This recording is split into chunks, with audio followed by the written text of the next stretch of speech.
Sonata Čiurlionio kūryboje paprastai siejama su jo tapybos stiliaus kulminacija, 7 tapytomis sonatomis, kurios dažnai laikomos unikaliausių ir aukščiausių Čiurlionio kūrybos pasiekimų.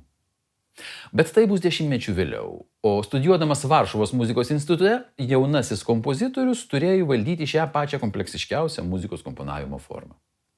Tikrai yra aišku, kad studijų metais buvo sukurtos bent 2 sonatos fortepijonui. O taip pat kurta sonata smuikui ir fortepijonui yra išlikę pirmųjų 2 šios sonatos dalių rankraščių fragmentai. Dar laiškuose yra minima sonata fortepijonui 4 rankomis, bet tai gali būti ir sonatos fortepijonui redakcija.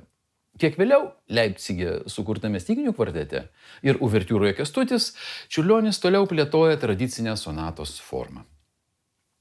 Kiek kitoks vaizdas abiejose išlikusiuose Čiurlionio simfoninėse poemose – Miške ir Jūra. Čia jau matome sonatos formos principus interpretuojamus savitai, brandžiai, šiuolaikiškai, atliepiant laikmečio tendencijas. Studijų laikų sonata fortepijonui cis-mol skambėjo Maskvoje, dar prieš Pirmąjį pasaulinį karą. Deja, šiandien išgirsti jos negalėtume. Rankraštis dingęs.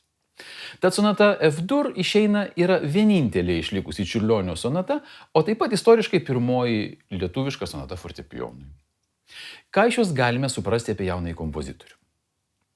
Visų pirma, kad jo užmojai yra išties dideli. 4 dalių sonata yra beveik pusės valandos trukmės, o jos finalas netradiciškai sukurtas mazurkos ritmu. Bet svarbiausia tai, kad sonata yra labiausiai Čiurlionio pianizmą eksponuojantis kūrinys. Joje Čiurlionis atviriau nei bet kuriam kitam savo studijų laikų kūrinių atskleidžia savo virtuozinės ambicijas. Oktavos, akordai, platus arpedžio, tremolai, galingos kulminacinės bangos.